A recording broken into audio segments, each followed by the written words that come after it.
ఏండో అందరూ బాగున్నారండి. ఈ రోజు మేము ఒక మంచి ఆరోగ్యకరమైన టిఫిన్ తయారు చేసుకోబోతున్నాం అండి. అదేంటంటే రాగి పిండి జొన్న పిండి రెండు కలిపి ఒక మంచి రొట్టె తయారు చేయబోతున్నాను. అబ్బా బాగుంటుంది, చాలా బాగుంటది. నాకు జొన్న పిండిలో అయితే ఫైబర్ ఉంటదండి, పీసు. దాని వల్ల మన జీర్ణ వ్యవస్థకి మంచి నెంబర్ వన్ ఉంటదండి. మరి రాగి పిండి అని తక్కువ తిందా, దాంట్లో కూడా కాల్షియం ఉంటదండి. మరి ఎముక బలానికి మళ్ళీ భలే పుష్టిస్తదండి. అది పిల్లలకు కావచ్చు, పెద్దలకు కావచ్చు, భలే మంచి బెనిఫిట్స్. ఈ మిల్లెట్స్ అంటారు కదా, ఈ పిండిలు రెండు కలిపి మంచి ఒక రకమైన అట్టు తయారు చేయబోతాను. దాంట్లో ఇంకా కొన్ని రకాల ఆకుకూరలు, కొన్ని రకాల కూరగాయలు కూడా వేస్తా అండి. మంచి ఆరోగ్యం అండి. దీనికి ఎవరెవరికి ఉపయోగం తెలిసి వెళ్దండి. బరువు తగ్గించుకోవాలనుకునే వాళ్ళకి, షుగర్ కంట్రోల్ చేసుకోవాలనుకునే వాళ్ళకి మంచి ఇవన్నీ మిల్లెట్స్ తో తింటే కనుక చాలా మంచిది కదా. మిల్లెట్స్ తింటున్నారు కదా, మరి మేము కూడా మిల్లెట్స్ తిందాం అనుకుని ఈ పూట ఆ రకమైన అట్టు తయారు చేసుకోబోతున్నాం అండి. ఇప్పుడు ఆ పీసు ఏం చేస్తుంది అనుకుంటారండి, మన కడుపునంతటిని శుభ్రంగా కబ్బెట్టి కడిగినట్టు కడిగేద్దాం, క్లీనింగ్ అయిపోతుంది. బానే ఐరన్ కూడా ఉంటది. ఐరన్ ఇనుము వచ్చేది బాడీ ఈ రెండిట్లో ఉంటది ఐరన్. జొన్నలో కూడా ఉంటదా? బ్లడ్ పడుతుంది దాని వల్ల. అబ్బా ఫుల్ ఇక చూసుకో, మనోడే కొడతాడు, నేనే కొడతాడండి. ఇప్పుడు రాగి పిండి జొన్న పిండి కలిపి ఒక మంచి అద్భుతమైన ఆరోగ్యకరమైన అట్టు తయారు చేయబోతున్నాం కదండి. అది ఎలా తయారు చేసుకోవాలో, దానికి సంబంధించిన ఏమేమి పదార్థాలు కావాలో ఒకసారి చూద్దాం రండి. అన్ని రెడీ చేసి పెట్టుకున్నాను. ఇవ్వండి, ఒక కప్పుకి జొన్న పిండికి ఒక కప్పు రాగి పిండి తీసుకున్నానండి. ఇవ్వండి, ఒక గుప్పుడు శనగపప్పు ఒక గంట ముందే నానబెట్టుకున్నాను. ఈ శనగపప్పు వేస్తున్నానండి. ఒక 5-6 పచ్చిమిర్చి ఇలా సన్నగా తరిగి పెట్టుకున్నాం, ఇది కూడా వేస్తున్నాను. ఒక 2 చెంచాలకి చిల్లీ ఫ్లేక్స్ అండి. ఈ చిల్లీ ఫ్లేక్స్ బదులు వేసుకుంటే ఒక 1/2 చెంచా కారం వేసుకోండి, ఇది లేకపోతే కనుక. 1 చెంచా అల్లం అండి, సన్నగా తరిగి పెట్టుకున్నాం, ఇది వేస్తున్నాను. 1 చెంచా జీలకర్ర. దీంట్లో ఆకుకూరలు ఏమైనా ఉంటే వేసుకోవచ్చండి. మన దగ్గర ఏ ఆకుకూర అందుబాటులో ఉంటే అది వేసుకోవచ్చు. మునగాకు వేసుకుంటే భలే టేస్ట్ ఉంటుందండి. నేను ఒక గుప్పుడు మునగాకు వేస్తున్నాను. తోటకూర, పాలకూర అలాంటివి ఏదన్నా వేసుకోవచ్చండి. దాంతోపాటు కూరగాయ ముక్కలు కూడా క్యారెట్ తురుము, క్యాప్సికమ్ తురుము అలాంటివి కూడా వేసుకోవచ్చు. నేను కొంచెం క్యారెట్ తురుము వేస్తున్నానండి. ఇవన్నీ కూడా ఆరోగ్యానికి మంచి ప్రయోజనాలు కలిగిస్తాయి మనకి. కొంచెం కరివేపాకు ఇలా సన్నగా తరిగేసుకొని వేసుకుంటున్నాం. కొంచెం కొత్తిమీర కూడా సన్నగా తరుక్కొని వేసుకున్నాం అండి. సన్నగా తరిగిన ఉల్లిపాయ ముక్కలు కూడా వేసాను. రుచికి సరిపడా ఉప్పు వేసేసుకుందాం. ఇవన్నీ కూడా ఒకసారి బాగా కలిపేసుకుందాం. ఇంట్లో ఈ రకంగా కూరగాయలు, ఆకుకూరలు మన దగ్గర ఏది అందుబాటులో ఉంటే అది వేసుకోవచ్చండి. అలా అన్నానని చెప్పి మళ్ళీ వంకాయ ముక్కలు, దొండకాయ ముక్కలు వేసుకోకండి.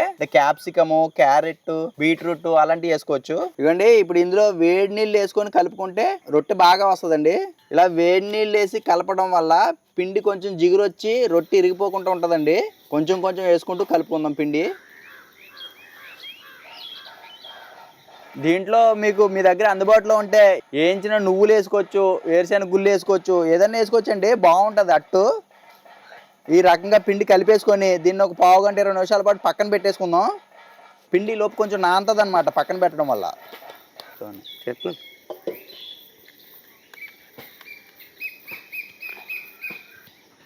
ఒక 20 నిమిషాల పాటు పిండి నానిందండి. ఇప్పుడు రొట్టెలు చేసుకుందాం మనం. నేను అరిటాకు మీద చేస్తున్నానండి. మీరు కావాలనుకుంటే డైరెక్ట్గా పెనం మీద చేసేసుకోవచ్చు, లేకపోతే బటర్ పేపర్ లాంటిది ఏమైనా ఉంటే దాని మీద చేసుకోవచ్చు అండి. అడిగుడ్డ మీద కూడా చేసుకోవచ్చు అండి. ఇక చేతికి ఆకి కొంచెం నూనె రాస్తున్నాను. చేతికి అయితే రాసుకోవాలి పిండి అంటకుండా.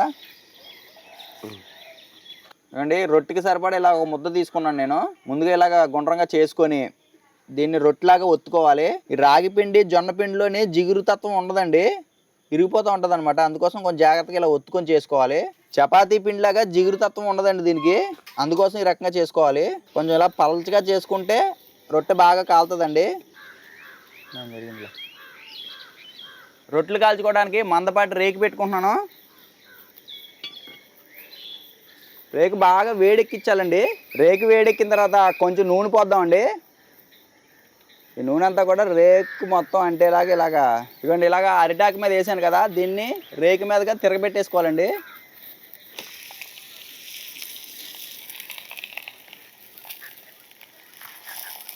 తక్కువ మంట పెట్టుకొని 2 పక్కల ఎర్రగా కాల్చుకోవాలండి నూనె పోసుకొని. ఇది కాలుతున్న గ్యాప్లోనే మనం ఇంకో రొట్టె తయారు చేసుకోవాలన్నమాట పక్కన.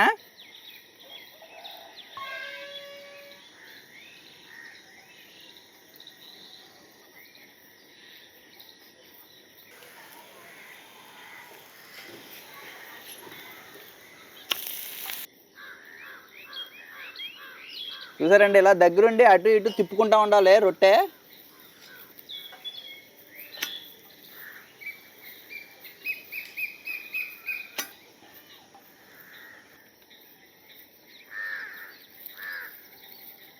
ఇదే రకంగా రొట్టెలన్నీ కాల్చుకోవాలండి మనం.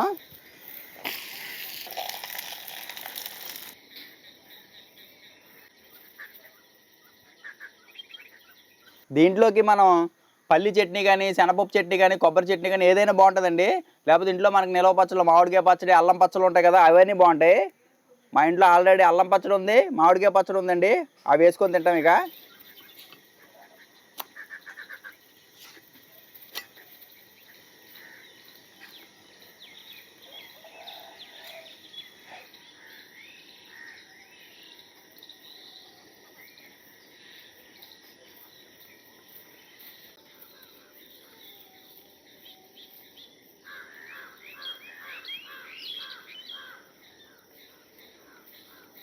ప్రసాద్, మిల్లెట్ రొట్టె, ఇవి ఉల్లిపాయ ముక్కలు, ఆవకాయ పచ్చడి, సూపర్ కాంబినేషన్. బాగుంటది ఆవకాయ పచ్చడి. భలే ఉన్నాయండి దెబ్బ రొట్టెలుగా. ఆహా, ఇందులో ఆవకాయ పచ్చడి తింటే ఎలా ఉంటుంది చూద్దాం ఒకసారి. బా, భలే రుచిగా ఉంది. కేకలా ఉందా? అబ్బాబ్బాబ్బా, అన్ని రకాల కూరలు, శనగపప్పు, భలే ఉంది. ఉత్తి తిని చూస్తాను సార్. నేను ఉత్తితే తిన్నా ఫస్ట్. బాగుంది. ఉల్లిపాయ పచ్చదక్కలేదండి బాబాయ్, అందులో అన్ని కలిసినాయి కదా. అవసరం లేదు, అందుకని చేయలేదు.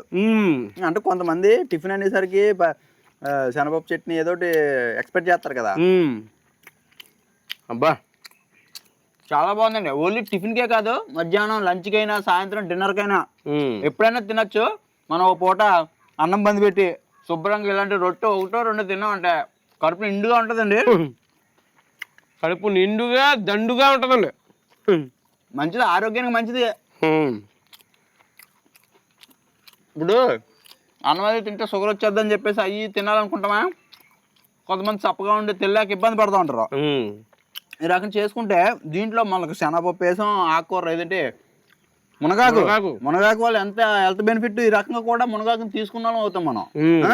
ఊరికనే కూర పప్పులు వండుకోవాలంటే అప్పటికప్పుడు అవ్వదు కదా, టిఫిన్లోకి కూడా వెళ్తుంది కదా మనకి. మునగాకు, క్యారెట్ తురుము, బా, ఇది తింటే సందాల దాకా అలా అన్నం కూడా ఉండదండి, అంత బాగుంది. చాలా బాగుంది.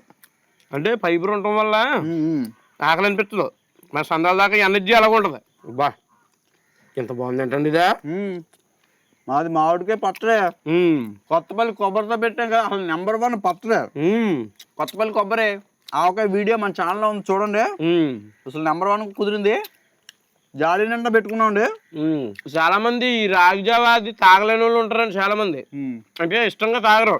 ఇలాగ మీరు రొట్టెలు కింద చేసుకుని తింటే నా సామిరంగా పిల్లలు ఇలా పట్టుకుని తినుకుంటూ వెళ్ళిపోతారండి. అంత బాగుంది. ఇది కొంచెం ఇంచుమించు తపాల చెక్క అలా అంటారు చూసారా, ఆ టైప్ లో ఉంది. దగ్గరగా ఉంది కదా, కొంచెం గట్టిగా ఉంటది, మెత్తగా ఉంది, బాగుంది. ఇది మనకి సూపర్. మొత్తానికి చెరువు రొట్టు తినేసరికి కడుపు నిండిపోయిందండి. శుభ్రంగా బాగుందా, నెంబర్ 1 ఉంది అలా. అది ఈ రకంగా మీరు కూడా రొట్టెలు చేసుకోండి, ఆరోగ్యంగా ఉండండి. వీడియో నచ్చితే లైక్ చేసి మన గోదావరి ఇంటి రుచుల ఛానల్ ని సబ్స్క్రైబ్ చేసుకోండి. మరిన్ని వీడియోల కోసం మన ఛానల్ ఫాలో అవ్వండి. లైక్ చేయడం మాత్రం అసలు మర్చిపోకండి. దయచేసి లైక్ మాత్రం మర్చిపోద్ది అసలు. ఉంటామండి.